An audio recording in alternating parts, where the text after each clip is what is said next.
dating bubblegang actress na si Arnie Ross nagluluksa sa pagpanaw ng kanyang sanggol. Para sa kabuuang ulat, alamin natin ang buong detalye.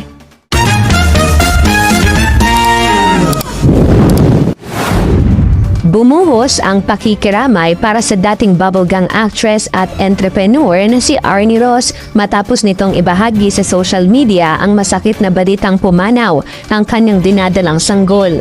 Sa isang madamdaming post, ipinahayag ni Arnie ang bigat ng kanyang nararamdaman kasama ang kanyang asawang si Franklin Banogon.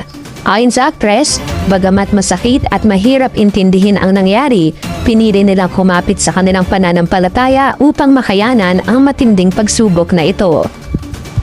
Sa kanyang Facebook at Instagram post, inamin ni Arnie na hindi sapat ang mga salita upang ipaliwanag ang hapdi na kanilang pangungulila.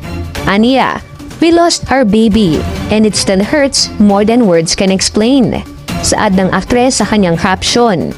Sa kabila ng luha, makikita sa ibinahaging video ang mag-asawa na taimtim na nagdarasal at nagpapasalamat pa rin sa Panginoon. Isang patunay ng kanilang matibay na debosyon sa gitna ng trahedya.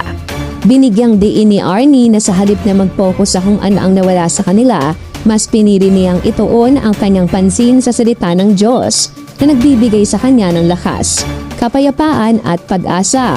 Naniniwala siya na may mas mabuting plano ang may kapal kahit pa sa gitna ng matinding sakit.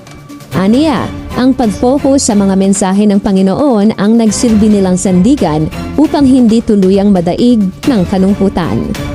Matatanda ang ikinasal sina Arnie at Franklin noong 2021 at biniyayaan ng kaniyang panganay na si Jordan Franco noong July 2022. Ang balitang ito tungkol sa kanilang pangalawang baby ay labis na ikinalungkot ng kanilang mga kaibigan sa loob at labas ng showbiz.